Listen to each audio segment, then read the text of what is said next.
So I love camping, as you probably know. One of my favorite things about camping is staying in a tent, because you're in the tent and you're just in whatever place you want to be. Like if I was in the Boundary Waters, I would be just there. I get to wake up and I'm already there where I want to be, and I spend my whole day there, and I get back in the tent and I'm still there, and you never have to go home and come back. It's great. So in today's 5-minute devotional, we're going to see that Jesus actually likes camping in the same way, but in a little different sense. So we're in the Gospel of John, chapter 1, verses 14 through 18. And the Word became flesh and dwelt among us, and we have seen his glory, glory as of the only Son from the Father, full of grace and truth. John bore witness about him and cried out, "This was he of whom I said, He who comes after me ranks before me because he was before me." For from his fullness we have all received grace upon grace. For the law was given through Moses, grace and truth came through Jesus Christ. No one has ever seen God. The only God, who is at the Father's side, he has made him known. So why did I mention camping or being in a tent?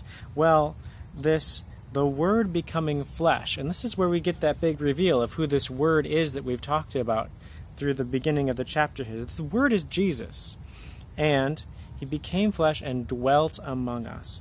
And that word dwelt more literally means pitched his tent. So Jesus, being God, decided to actually live among us for a while.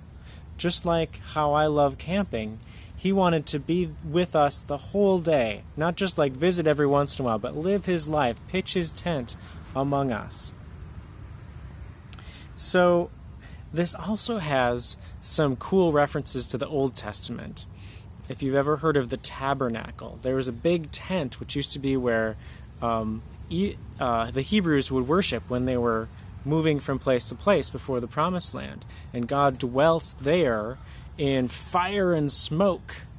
And so people who were Jewish who were hearing this for the first time might think, oh my gosh, the presence of God in a tent. I know what that's talking about. But it's actually, instead of a tent, now it's a person. And Jesus is fully human but fully God in there as well. So that's pretty cool.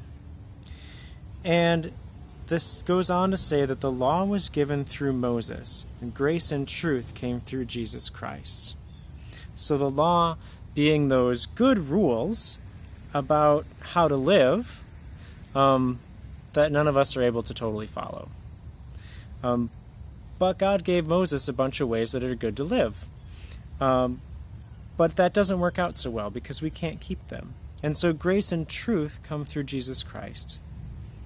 And we'll see farther in the New Testament, you start learning about grace, which is an unearned favor from God. Not by following rules and doing stuff right, but by Jesus fulfilling the law and dying for our sins and overcoming death. And that bit about truth. See, if you remember from the Old Testament, people maybe got glimpses of God, like Moses saw God's backside and stuff, but you couldn't really hang out with God because God was so holy, you just get burned up or something. But now, because Jesus was pitching his tent, was living among us, people could hang out with him and get to know what God's really like.